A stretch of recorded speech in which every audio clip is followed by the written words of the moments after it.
Siapa yang hari ini sudah menanti-nantikan belajar agama Kristen? Wah, Ibu Mei senang sekali karena hari ini Ibu Mei bisa ketemu lagi dengan anak-anak kelas 1 SD Sekolah Kasih Yobel.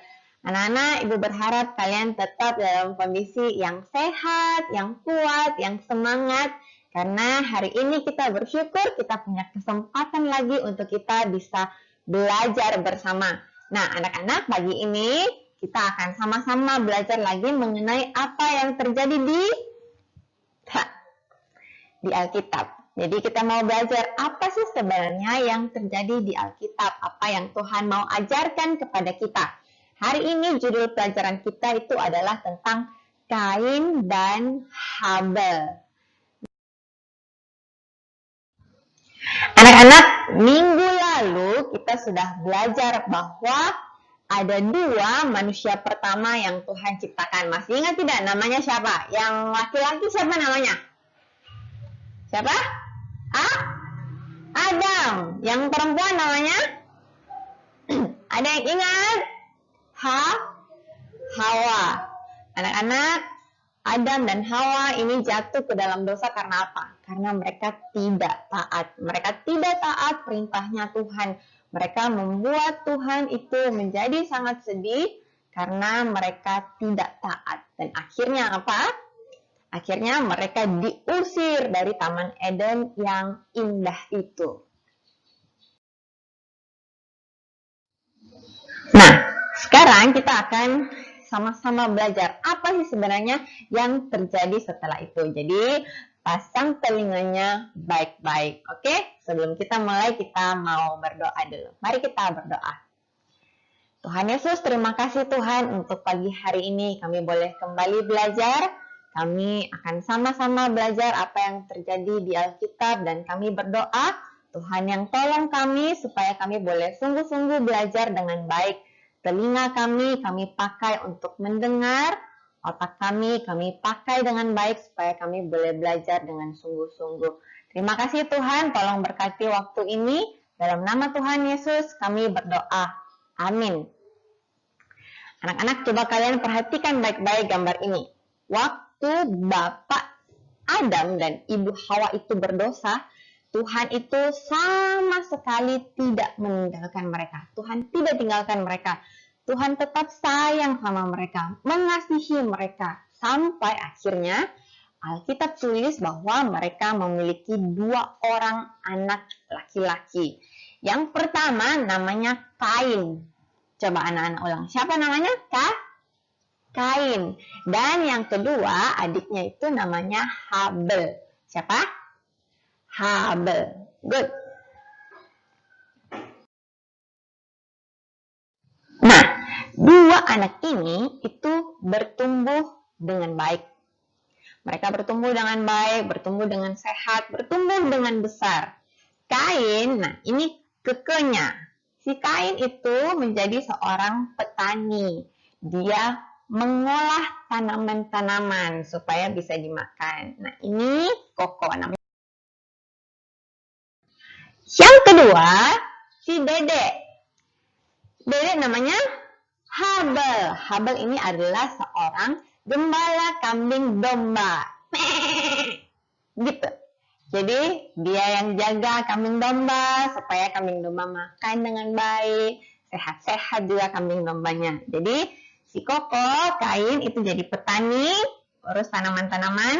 Si Dede menjadi seorang gembala kambing domba. Oke ya? Nah, anak-anak, tibalah saatnya bagi mereka itu untuk belajar menunjukkan bahwa mereka itu mengasihi Tuhan. Nah, oleh sebab itu, suatu hari mereka datang. Mereka mau datang kepada Tuhan, lalu mereka mau memberikan persembahan. Anak-anak ingat tidak, waktu kita masih sekolah minggu, kita kalau datang ke gereja, bawa persembahan kita bawa uang kita mau kasih yang terbaik kepada Tuhan. Nah, dulu mereka juga, Kain dan Habel itu mau datang kepada Tuhan memberikan persembahan. Nah, tapi persembahannya itu agak berbeda. Jadi bukan dalam bentuk uang, tapi hasil dari pekerjaan mereka. Jadi si Kain itu memberikan hasil tanah kepada Tuhan Allah. Artinya dia bawa tanaman-tanamannya, dia bawa kepada Tuhan. Nah, Habel juga begitu. Dia juga memberikan persembahannya dari apa yang dia punya. Karena dia adalah gembala kambing domba, jadi dia membawa kambing domba juga. Dan Alkitab tulis bahwa Habel itu memberikan yang terbaik. Bumi bacakan ya. Ini ayat keempat. Habel juga mempersembahkan korban persembahan dari anak sulung kambing dombanya, yakni lemak-lemaknya. Maka Tuhan mengindahkan Habel dan korban persembahannya itu. Jadi Habel itu memberikan yang terbaik. Dia punya kambing domba, dia kasih yang gemuk, yang sehat, yang paling bagus, lalu dia kasih kepada Tuhan.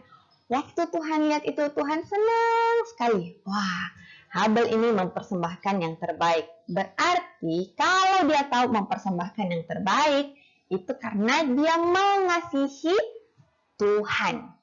Jadi anak-anak, orang kalau mengasihi Tuhan, itu pasti memberikan yang terbaik untuk Tuhan. Ingat itu baik-baik ya. Nah, jadi Tuhan itu sangat senang lewat persembahannya Habel. Masalah mulai muncul anak-anak. Masalah mulai muncul.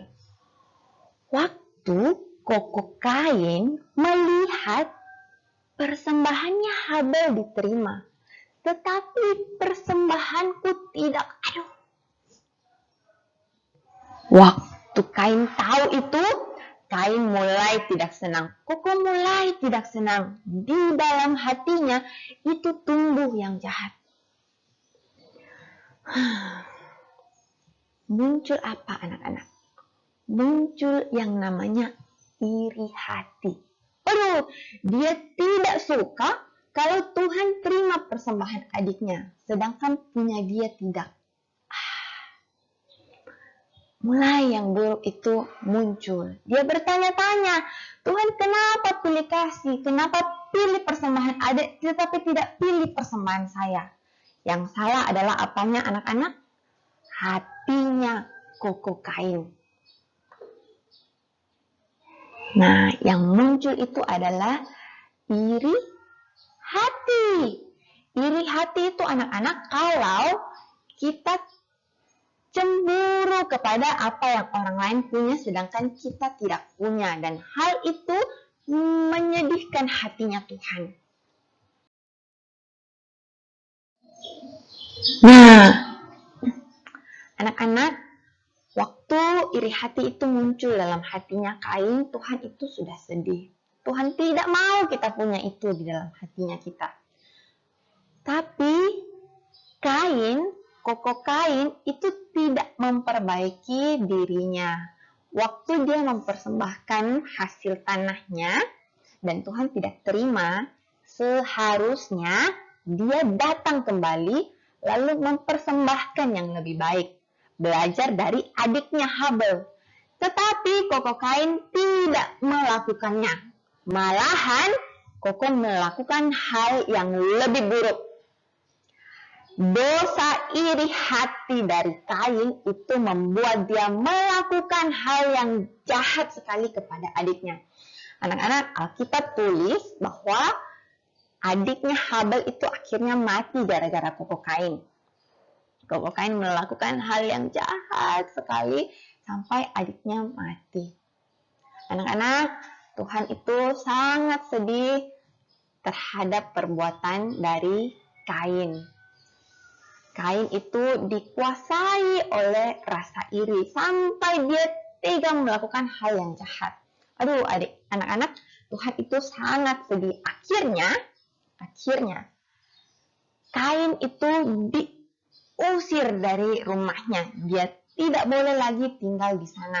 Tuhan bilang, kamu tidak boleh lagi tinggal di sana.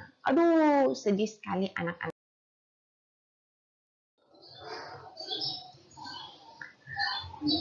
Anak-anak, hari ini kita belajar seperti ini. Kita belajar bahwa Tuhan itu mau kita hidup seperti apa yang Tuhan mau. Yang pertama itu coba kita lihat ya. Sedari kita kecil, kita mau belajar seperti adik Habel. Apa sih yang dia lakukan? Satu, dia itu mempersembahkan persembahan yang terbaik untuk Tuhan. Dia punya kambing domba, dia punya banyak kambing domba, tapi dia pilih yang paling bagus. Yang paling bagus, dia mau kasih kepada Tuhan. Kalau saya punya banyak kambing domba, yang saya mau kasih kepada Tuhan, bukan yang rusak, bukan yang lemah, bukan yang sakit-sakit, tapi yang paling bagus, yang paling sehat, yang paling gemuk, pokoknya yang paling bagus. Nah, anak-anak kita juga mau belajar, kita mau kasih kepada Tuhan yang paling bagus. Yang kedua adalah kita mau belajar untuk mengasihi saudara kita, mengasihi semua orang. Kita tidak mau seperti kokoh kain yang iri hatinya, tapi kita mau belajar untuk mengasihi. Kita mau belajar apa yang menyenangkan hatinya Tuhan. Nah, anak-anak sekarang kita mau bangkit berdiri yuk. Kita berdiri, kita nyanyi satu lagu. Kasih. K-A-K-S-I-H. Jadinya kasih. Kasih. Jadi lagunya K-A-S-I-H. K-A-S-I-H. Kasih, kasih, kasih. Kasih, kasih, kasih, kasih.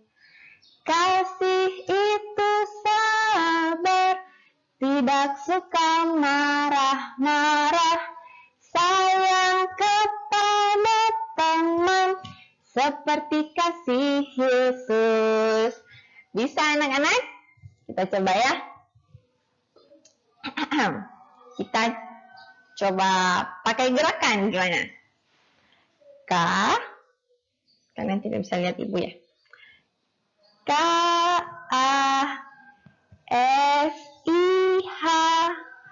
K-A-S-I-H. Kasih, kasih, kasih. Kasih, kasih, kasih, kasih. Kasih itu sabar, tidak suka marah-marah, sayang kepada teman, seperti kasih Yesus. Yeay! Anak-anak pelajari lagunya di rumah ya. Kita mau belajar mengingat bahwa harusnya kita itu hidup penuh kasih. Ini adalah tugas PR-nya. Jadi, mengerjakan tugas di buku cetak halaman 41 dan 42. Halaman 41 itu anak-anak akan mewarnailah dengan baik ya, karena kita mau belajar mempersembahkan yang terbaik untuk Tuhan, termasuk waktu kita lagi kerja PR. Dan yang kedua, di halaman 42, anak-anak itu akan mengisi soal, pilih jawaban yang benar, lalu tulis jawaban yang benarnya di kolom yang tersedia. Nah, bukunya itu dikumpulkan hari Jumat tanggal 2 Oktober 2020. Ingat baik-baik ya. Anak-anak kita sudah selesai. Ibu berharap bahwa anak-anak bisa sungguh-sungguh melakukan firman Tuhan. Mari kita berdoa. Ikut Ibu Mei berdoa. Tuhan Yesus, terima kasih. Hari ini saya sudah belajar agama Kristen. Tuhan Yesus, tolong saya belajar memberi yang terbaik untuk Tuhan. Tolong saya mengasihi orang-orang di sekitar saya. Dalam nama Tuhan Yesus, saya berdoa. Amin. Sampai jumpa minggu depan anak-anak. Tuhan Yesus memberkati.